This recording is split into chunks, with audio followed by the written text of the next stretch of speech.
Silakan Bapak dan Ibu yang ingin mengajukan pertanyaan, nanti bisa menggunakan mic yang ada di tengah ya. Saya persilakan Bapak dulu, silakan Pak, menggunakan mic yang ada di belakang Bapak. Nah.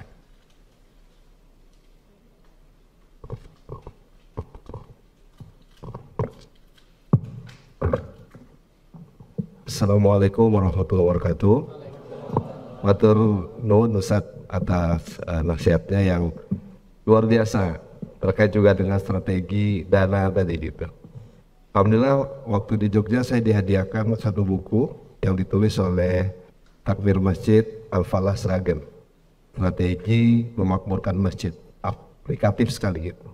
Dan saya membaca tulisan Ustadz Ahlullah ya, keluarga Allah itu adalah pengurus masjid, maka kita harus bangun ukhuwah itu. Nah saya dari Pekanbaru pengurus Masjid Tauhid, dan alhamdulillah diamanahkan juga di Badan Wakaf Indonesia Provinsi Riau. Dan kita tahu masjid ini menjadi harta benda wakaf yang terbanyak. Tadi Ustaz menyebutkan sampai 1.200 kalau saya nggak keliru gitu. Namun masjid ini ada persoalan Ustaz, kondisinya di Pekanbaru atau Riau atau mungkin juga di Jawa Tengah gitu. Terkait juga dengan konflik internal pengurus masjid. Apakah sesama kolonial atau milenial dengan kolonial gitu. Nah bagaimana Ustadz bisa menjembatani mungkin dari intisari buku Ustadz lapisan-lapisan keberkahan ya, atau buku-buku yang lain, innamal mu'minuna ikhwah, kita itu bersaudara. Cara ampuh yang mana Ustadz? Kami ingin nasihatnya sehingga konflik-konflik ini kecil gitu. Karena kita adalah keluarga Allah, maka kita sejatinya berkeluarga kata Ustadz di buku itu. Itu yang pertama. Yang kedua, banyak juga takmir masjid ini yang nggak menjalankan satu program yang mungkin dijalankan Joko Karyan, yaitu Masjid Ramah Anak. Kira-kira seperti apa programnya Masjid Ramah Anak ini? Nah kemudian yang ketiga, kita juga harus memahami kan Ustadz, masjid transit, masjid perkampungan, dan masjid kantor dan kampus. Saya mengajar di Universitas Muhammadiyah Riau Ustadz, di Umbri. Kalau ada nasihat Ustadz terkait dengan program masjid kampus ya, agar juga masif perkembangannya, menjalankan fungsi dan kontribusinya, karena masjid itu bukannya sekedar beton dan besi gitu ya. Dan mudah-mudahan ini bisa berkembang juga program-program kreatif atau kekinian di masjid-masjid kampus. Nah mudah-mudahan Ustaz juga bisa memberikan kami nasihat. Jazakumullah khair. Matur nuwun Ustaz. Assalamualaikum warahmatullahi wabarakatuh. Waalaikumsalam warahmatullahi wabarakatuh.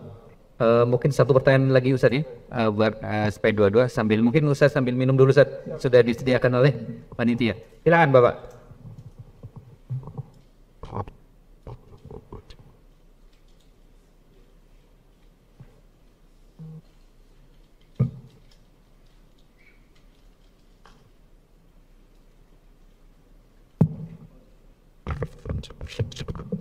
Assalamualaikum warahmatullahi wabarakatuh. Terima kasih atas waktunya yang sudah diberikan kepada saya. Di sini saya sedikit cerita dulu, Pak Ustadz, mengenai masjid kami. Sebelumnya saya perkenalkan, nama saya Atmojo, perwakilan dari Masjid Al-Hamdi di Sebangat. Masjid kami itu jauh dari kota, Pak, mungkin sekitar 6 kilo dari Sebangat. Tepatnya di kilometer 6 Jalan Gajah Mada. Masjid kami itu data cukup, cuman kurang detail. Untuk data jamaah ya, itu ada 300 kakak. Tidak bagus.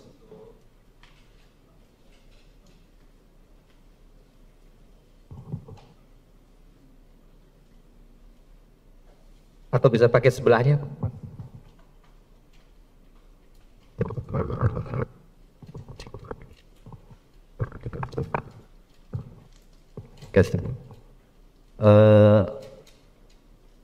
Kami setiap setahun sekali bahkan itu update terus data. Dulu pertama saya masuk itu waktu jadi pengurus umur 40 tahun. Alhamdulillah sekarang udah umur 48 tahun. Jadi 8 tahun juga saya mengemban amanah. tapi saya masih belum berhasil. Bahkan saya sudah turunkan dari Jawa asli, salah satunya pengurus dari Kebumen ada, dari Tulungagung ada, dari Pacitan, dari Jawa Medan banyak. Kendala kami karena kami itu banyak etnis, Ustaz. Itu banyak suku. Kami itu di Alhamdi itu mungkin kurang lebih ada 7 lebih suku yang ada di kami itu. Dulu waktu pertama masuk saya itu memang belum ada. Kami dapat daging kurban itu kalau KMMBS berikan sapi ke kami. Kalau nggak punya daging kami udah. Alhamdulillah sekarang ini ada program-program mulailah disun iuran arisan tiap bulan. Bahkan kami juga dulu pernah program orang dari Kebumen tuh mengadakan kita mungkin malam itu bikin acara mainan anak-anak. Jadi berhasil. Yang pertama di Alhamdi itu kalau Isya itu satu sab itu kurang lebih ada 25 jamaah, itu hebat. Sejak kami adakan ada pasar itu bisa 2 sab, berarti kurang lebih Isya itu 50 orang itu kami udah hebat. Karena kami itu ya termasuk bukan di kota ya, di jalanan. Alhamdulillahnya itu Alhamdi itu berlokasi di pinggir jalan. Kalau tepatnya di samping jalan tol sekarang yang arah Kedume, pas sebelahnya. Banyak musafir yang lewat, berarti singgah di Alhamdi. Karena Alhamdi ini mempunyai tanah paling luas. Bahkan nanti mulai dari Subang ke dalam, Alhamdi punya tanah 4,8 hektar. 4,8 hektar, alhamdulillah itu 2 hektar kami tanam sawit, nggak bisa untuk operasional. Yang 2 hektar masih kosong, kami menunggu mungkin ada donatur yang bangun pesantren, kami siapkan. Hanya kami mungkin sekarang ini pengurus kami mudah-mudahan nanti disentuh oleh pemerintah menjadikan itu nanti jadi center untuk pengembangan agama Islam di Tanah Putih khususnya. Dan juga kami bentuk juga perwitan, namanya Forum Komunikasi Perwitan. Kami bentuk juga dari musola-musola yang kumpulin 1 bulan sekali. Cuman kekurangannya sana jamaah itu pengennya itu memang jamaah itu gratis. Nah, yang saya ingin tanyakan bagaimana menyadarkan mereka itu bahwa hanya itu ibadah itu harus bukan bayar ya, harus kita ada ya ada anggarannya. Karena kalau saya bikin, bahkan saya pernah bikin untuk mungkin setiap rutin setiap tahun ya, KMMBS mungkin tak paham. Alhamdi itu selalu bikin untuk panitia kurban pakai seragam. Tadinya saya pakai seragam, Alhamdi pasti panitia kurban tahun sekian. Dulu kalau tukang jagal itu Pak, itu mau 100 orang. Pokoknya siapa yang punya kaos boleh masuk, kalau enggak boleh. Dia kadang mengharap nanti kalau dapat panitia dapat juga bungkusan. Nah itu yang dia harapkan, masalah ikhlasannya itunya. Jadi setiap tahun ada, nanti sering setiap tahun saya kirim ke Pak Ahmad ya, untuk ininya ada itu kaosnya setiap tahun ada. Jadi mereka itu ya pengennya kayak itu. Betul juga sampai Pak Ustadz kalau makan-makan mereka di sini memang rame, tapi kalau nggak ada tuh sepi. Ya terus gitu Pak Ustadz, tadi sama dengan apa, ini antara kami pengurus itu memang ada kurang kekompakannya ya. Jadi mohon nanti dijelaskan mungkin pertanyaan bersama dengan Bapak M tadi. Mungkin kami lah, mungkin keterbatasan ilmu kami, kekurangan kami untuk menjadi panutan, nanti kami ngomong minta di pembelajaran itu masa itu. Terima kasih Pak. Assalamualaikum warahmatullahi wabarakatuh. Ya silakan Ustadz untuk menjawab pertanyaan dari 2 pengurus masjid. Baik. Yang pertama tentang konflik pengurus. Sebelum berkonflik kita harus menyepakati beberapa hal tersebut. Ya, beberapa hal terlebih dahulu. Kami di Jogokarian menyadari bahwa masyarakatnya majemuk. Dalam pemahaman keagamaan pun ada yang kemudian anggota Jamaiyah Nahdlatul Ulama, ada yang aktivis-aktivis Muhammadiyah, ada yang kemudian mungkin secara pemahaman keagamaan dekat-dekat dengan teman-teman Salafi, ada yang macam-macam harokah ada. Maka kami di Jogokarian sejak tahun 2005 ya menyepakati klausul-klausul kebersamaan dalam memakmurkan masjid. Yang pertama, begitu masuk ke masjid Jogokarian, maka seluruh hal terkait harokah, pergerakan, ormas masing-masing kita tanggalkan. Bahkan kita mohon untuk menghindari memakai atribut-atribut harokah, apalagi partai politik dipakai untuk beribadah ke masjid. Ini kita sepakati. Jadi kalau ada yang melanggar, kita melakukan teguran dengan tentu secara bijak, tetapi kita semua tahu. Ini sudah kita sepakati. Kalau ke masjid, jangan bawa identitas harokat, identitas pergerakan, identitas pemahaman keagamaan tertentu, ya, apalagi identitas pilihan politik. Itu kita tidak bawa ke masjid. Jadi, kaitannya dengan masjid ini lebih panjang dari urusan politik. Masjid ini lebih panjang urusannya daripada sekedar urusan-urusan pilihan ormas. Jadi kita mohon tidak ada yang membawa identitas itu ke masjid. Yang kedua, semua harokah, pemahaman, ustadz-ustadz, siapapun yang ingin berkegiatan di Masjid Jogokarian, kita fasilitasi untuk kegiatan-kegiatan yang mereka adakan. Batasnya simpel. Tidak boleh bermudah-mudah mengkafirkan, membid'ahkan, tidak boleh bermudah-mudah menyalah-nyalahkan kelompok yang lain. Di luar itu mau berkegiatan akan kami fasilitasi penuh, bahkan konsumsi pun kita sediakan. Tidak ada masalah. Dari ormas manapun, dari ustadz manapun, siapapun kita fasilitasi. Tetapi tadi tidak boleh ada kalimat-kalimat yang menyudutkan, menyakiti hati dari saudara-saudara yang lain. Itu kita sepakati betul. Yang berikutnya, silahkan mengamalkan pemahaman fikih ya terkait khilafiyah furu'iyah masing-masing di Masjid Jogokarian. Tetapi kalau sudah urusannya kebersamaan di masjid, dalam hal yang harus disepakati bersama, maka karena Masjid Jogokarian ini dulu nadhir wakafnya adalah Muhammadiyah, kita merujuk kepada putusan tarjih Muhammadiyah. Itu hal yang kemudian kita sepakati di Jogokarian. Saya karena berlatar belakang dulu pesantrennya juga di Nahdlatul Ulama, saya misalnya ngimami di Masjid Jogokarian tidak dipermasalahkan oleh para sesepuh yang lain ketika bismillah saya jahar. Itu tidak ada masalah di saya gitu ya. Tetapi kalau mengimami subuh, saya harus menyesuaikan diri. Tidak perlu membaca qunut, saya gitu. Itu menjadi kesepakatan yang kita permudah, kita pahami di situ. Yang berikutnya memang kita harus punya program untuk mengkompakkan pengurus-pengurus BKF, pengurus takmir ini. Kalau di Jogokarian itu kita rapat rutin hanya 18 itu 35 hari sekali, yaitu pada hari Jumat Kliwon. Kita itu melanjutkan tradisi Wali Songo. Jadi orang Jawa hari ini takut-takuti Jumat Kliwon itu hari yang angker. Padahal itu propaganda penjajah. Dulu Jumat Kliwon itu adalah hari musyawarah para Wali Songo di Masjid Demak. Itu Jumat Kliwon. Nah, kita teruskan tradisi rapat rutin besar itu hanya di Jumat Kliwon. Tetapi koordinasi antar pengurus dalam menjalankan program itu terjadi hampir tiap waktu sholat. Setiap waktu sholat kita duduk-duduk di ruang takmir, kita duduk-duduk di gazebo depan masjid, kita duduk-duduk di angkringan di depan masjid, kita bisa membicarakan program dan menginisiasi program yang bisa kita jalankan.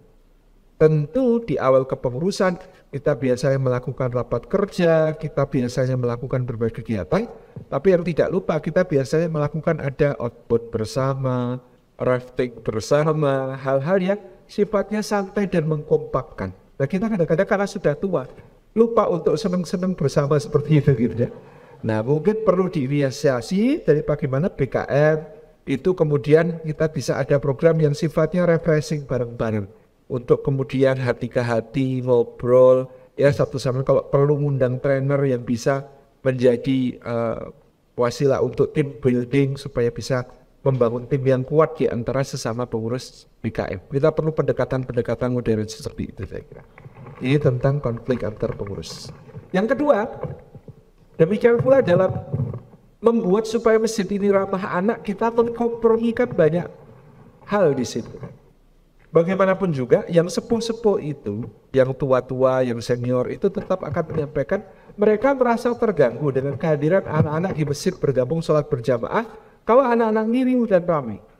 Di sisi lain anak-anak ini perlu tetap kita hadirkan ke masjid karena mereka lah yang akan menjadi penerus pemakmur masjid ini. Bagaimana mereka kelak akan melanjutkan kalau mereka tidak terbiasa di masjid. Maka saya ingat betul rapatnya tahun 2005 itu kita memutuskan bahwa untuk anak-anak itu diberikan tempat khusus di Serambi Selatan. Sekarang kita pindah ke lantai 2 karena Serambi bawah semuanya full biasanya untuk jamaah dewasa. Jadi untuk anak-anak ini disediakan tempat khusus yang bukan di ruang utama masjid. Tidak mengganggu jamaah-jamaah senior. Konsekuensinya kalau ada orang tua seperti saya ngajak anak saya ke masjid, maka saya harus paham bahwa saya harus bergabung ke softnya anak-anak ini. Tidak ke soft utama bersama jamaah utama. Ini contoh bagaimana kita mengakomodasi supaya orang tua yang membawa anak-anaknya untuk membiasakan mereka ke masjid tetap bisa ke masjid, tetapi di sisi lain juga yang merasa terganggu tidak merasa terganggu.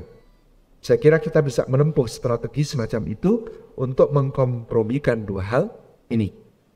Kemudian kami menyadari Pak, dalam keberlanjutan program di Masjid Jogokarian itu ada missing link Pak.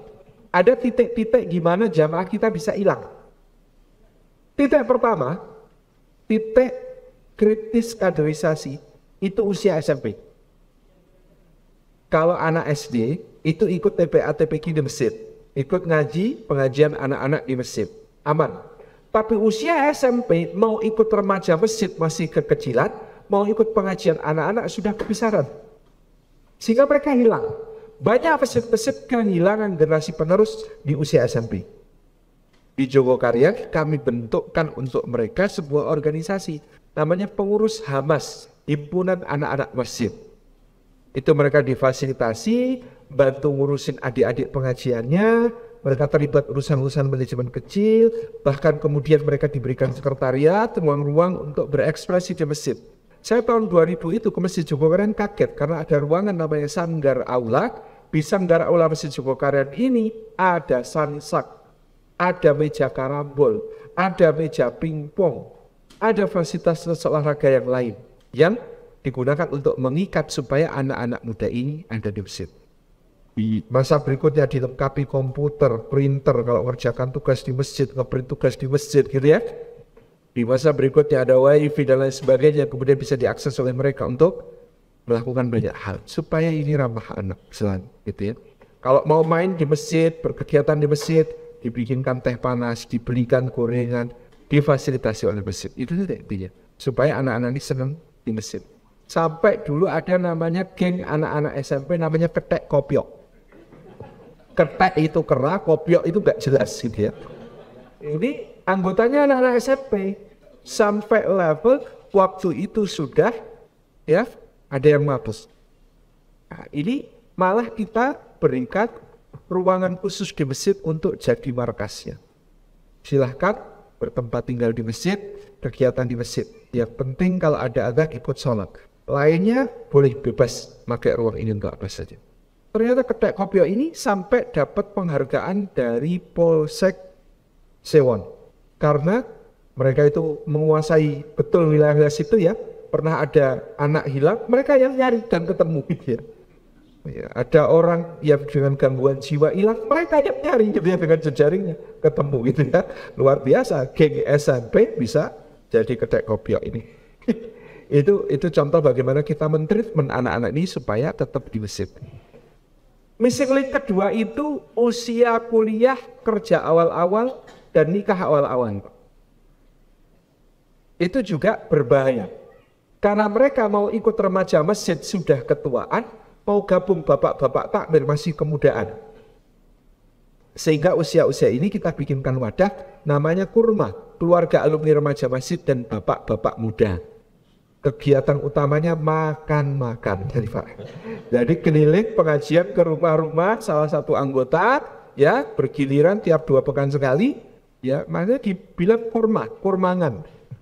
Cuma makan-makan gitu ya. Karena ngajinya cuma setengah jam ngaji tajwid, tausiah 30 menit, udah.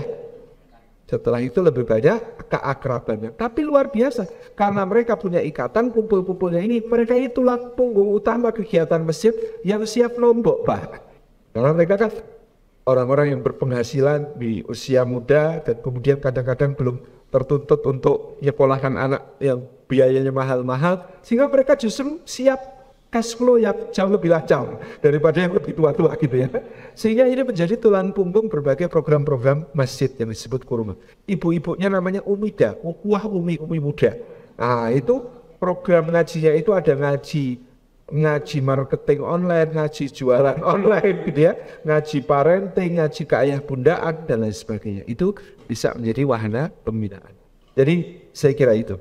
Yang ketiga, tentu memang berbagai masjid ini punya karakternya masing-masing. Maka dalam menyusun program tentu kita juga harus menyesuaikan berbagai lingkungan yang ada di sekitar kita. Saya cukup prihatin ya ketika, mohon maaf, beberapa masjid kampus justru diambil alih secara penuh oleh kampus, takmirnya dosen-dosen, tinggalnya jauh dari situ, jarang sholat berjamaah di situ, tapi menjadi pengurus takmir yang definitif tertulis. Kegiatan menjadi sangat sepi dibandingkan dulu ketika banyak lembaga-lembaga dakwah kampus, anak-anak mahasiswa dilibatkan secara aktif untuk mengisi kegiatan-kegiatan di masjid. Tentu ini menurut saya perlu ditinjau ulang apa yang kemudian dilakukan semacam ini.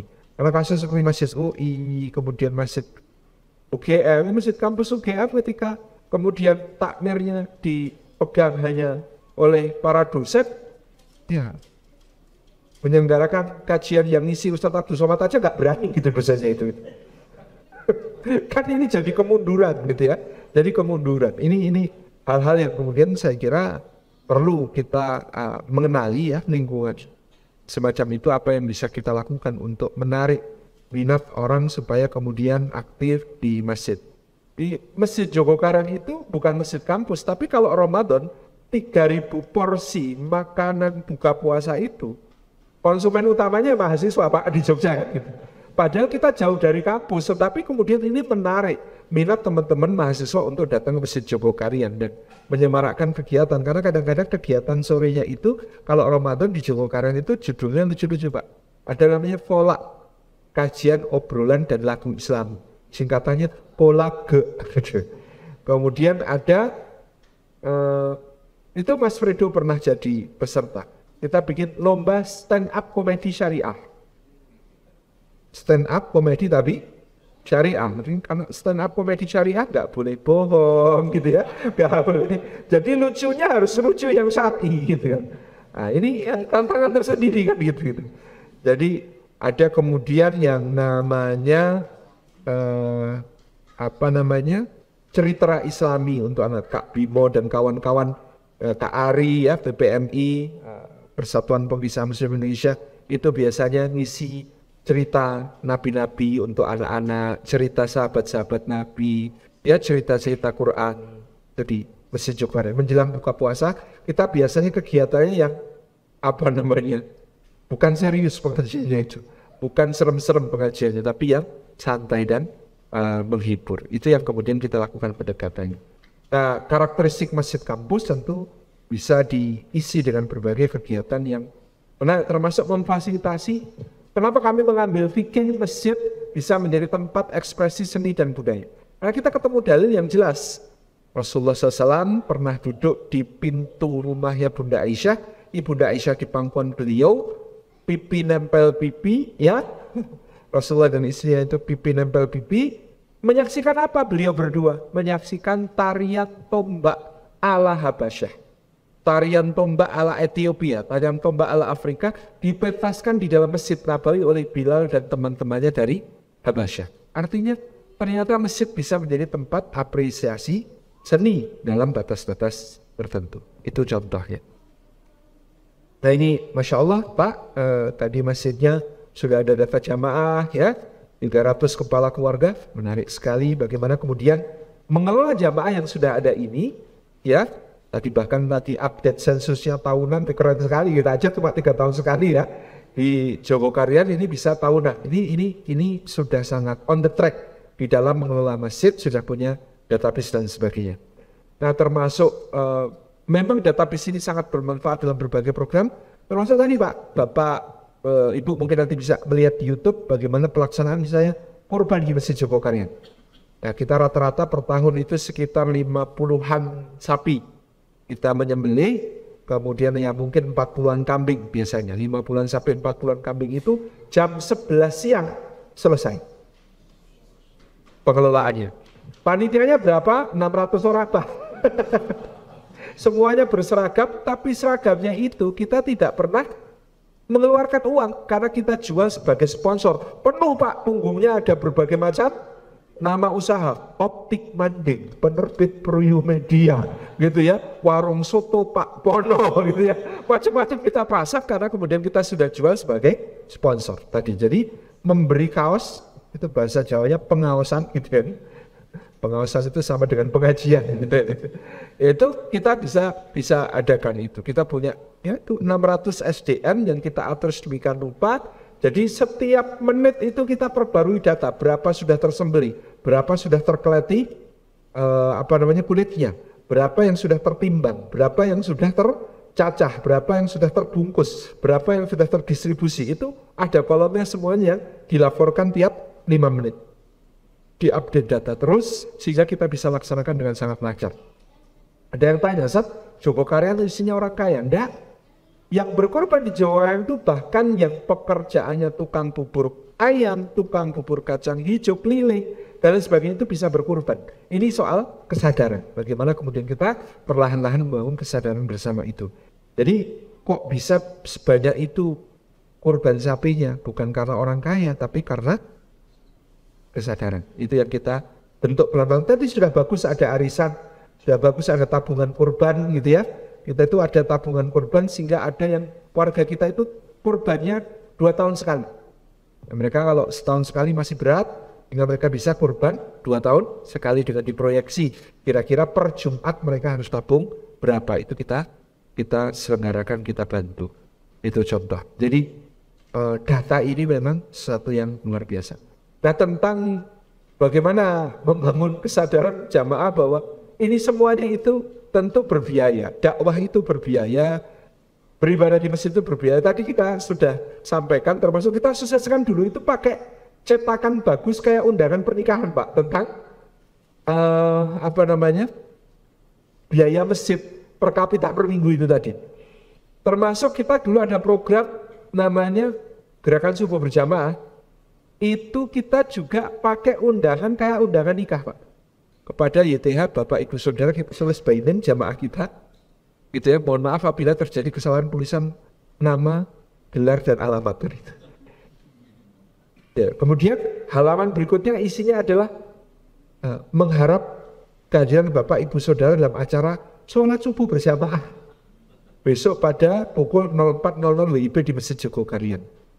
Nah, terus di bawahnya kemudian diberikan hadis-hadis tentang keutamaan sholat subuh berjamaah. Paling bawah NB, disediakan sarapan bubur gudeg. NB-nya agak diperbesar Pak gitu. Nah, tentu kita sudah kemudian melakukan sosialisasi tentang apa yang akan kemudian kita sajikan ini. Di sisi lain, kita menggalang donasi dengan memberikan pemahaman tentang keutamaan memberi makan orang-orang yang kemudian beribadah di masjid dan lain sebagainya. Itu kita saling tutup satu sama lain, saling memberikan keutamaan.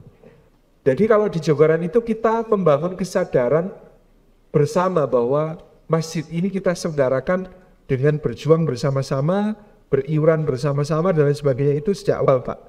Kita dulu renovasi besar-besaran Masjid Jogokarian itu 2002-2003.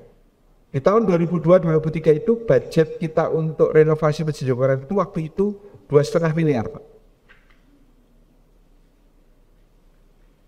Ini saya belajar betapa pentingnya dokumentasi. Pada waktu kita mau renovasi besar-besaran masjid di tahun itu kita menemukan foto pembangunan masjid tahun 1966. Fotonya seorang bapak-bapak pakai baju batik, sarung kotak-kotak, pakai peci hitam, sedang buntut tangan, meletakkan tangannya di belakang punggung, mengawasi seorang tukang yang sedang ngaduk semen dengan latar belakang tiang masjid yang baru dicor berdiri. Foto itu kita repro ukuran besar, kemudian kita bingkai dengan bingkai yang sangat bagus. Saya ingat betul waktu itu untuk bingkai itu habisnya sekitar 750.000. Bingkai dan repro. Foto yang sudah kita repro besar dan kita bingkai ini, kita bawa ke anaknya yang ada di foto itu. Anaknya orang yang ada di foto itu sudah jadi pengusaha kayu jati kaya. Kita bawa foto itu kepada beliau, kita sampaikan, ini fotonya Bapak ketika merintis pembangunan Masjid Jogokaryan. Masya Allah, sekarang masjid makin makmur, kita bisa membayangkan pahala jariahnya Bapak yang luar biasa. Kalau berkenan untuk melanjutkan amal jariahnya Bapak, kami menyampaikan undangan rapat. Undangan rapat pembentukan panitia renovasi Masjid Jogokaryan, karena sekarang masjidnya sudah tidak mampu menampung jamaah. Datanglah beliau dengan sangat bangga pada rapat itu, karena tadi sudah dapat foto bapaknya yang kemudian merintis pembangunan masjid. Akhirnya didaulat menjadi ketua panitia renovasi, bersedia. Dari budget 2,5 miliar, akhirnya 1,2 miliar beliau tanggung sendiri. Jadi saya ingat modal 750.000 dapat donasi 1,2 M. Jadi ini pendekatan semacam ini yang sangat berkesan yang kita lakukan di Masjid Jogokaryan. Waktu Masjid Jogokaryan direnovasi itu juga nggak pernah muterin proposal Pak, nggak pernah bikin proposal, muterin sirkular macam-macam itu enggak. Kita cuma pasang spanduk dan baliho tulisannya, mohon maaf ibadah Anda terganggu. Masjid sedang direnovasi, bagian bawah nomor rekening Pak. Nggak ada kita kata-kata minta duit itu nggak ada. Kita jaga marwah masjid itu rumahnya Allah, nggak minta-minta. Rumahnya Allah itu nggak minta-minta. Tapi kalau ada yang mau nyumbang, silahkan. Suatu hari ada orang datang mau nyumbang, Pak saya pengusaha ini, saya jualan lampu-lampu kristal yang gede-gede itu, saya mau wakaf untuk Masjid Jogokaryan, nyumbang lampu kristal terbaik kami. Saya waktu itu sama saudara langsung tanya, Pak, mau nyumbang beling atau nyumbang lampu, Pak? Maksudnya bagaimana Pak Ustadz? Kok ditanya mau nyumbang beling kaca atau nyumbang lampu? Kalau nyumbang beling kaca, ini sumbangan Bapak kami terima, jazakumullahu khairan. Tapi kalau nyumbang lampu, tentu harus diikuti infak rutin untuk listriknya tiap bulan, Pak. Kata dia, oh gitu ya Pak Ustadz. Nah iya, kalau sampai cuma nyumbang lampu ini ditinggal begitu saja, nggak akan kami pasang boros-boros listriknya. Tapi kalau Bapak mau nyumbang lampu, kami terima lampunya ini, kami pasang dengan syarat Bapak nanggung listriknya tiap bulan. Oh gitu ya Pak Ustadz. Nah iya, itu namanya amal yang paripurna. Siap Pak Ustadz. Ternyata orang itu kalau kita selesaikan, mereka paham bahwa aku itu nyumbang bisa membebani masjid. Nyumbang itu belum tentu meringankan masjid, tapi bisa membebani masjid. Ada orang mau wakaf AC untuk masjid. Ini wakaf AC atau wakaf alat elektronik Pak itu. Pak bedanya kalau wakaf AC ya sekalian bayar listriknya AC per bulan tuh Pak. Oh iya siap. Jadi kita harus memahamkan orang itu nyumbang cerdas Pak, bukan sekedar nyumbang. Itu yang kita perlu paham kepada mereka. Jadi itu, kita ajak jamaah kita menjadi jamaah yang cerdas, memanfaatkan peluang-peluang amal soleh yang kita buka, kita sosialisasikan dengan transparan dan akuntabel di masjid-masjid kita. Insya Allah kita ini yakin, wah ini rumahnya Allah, kita ini cuma diberi kehormatan oleh Allah untuk ikut mengurus rumahnya. Maka insya Allah kalau kita kemudian meniatkannya untuk melayani ya tamu-tamunya Allah yang datang untuk beribadah, pasti itu akan menjadi jalan yang luar biasa. Idul Fitri 2005 Pak, malam Idul Fitri, masjid itu anak-anak remaja masjid kita kan banyak yang tidur di masjid, itu masih banyak anak-anak, tiba-tiba ada mobil Toyota Land Cruiser terbaru, itu bola balik sampai 2 kali di depan masjid, sama anak-anak dicegat.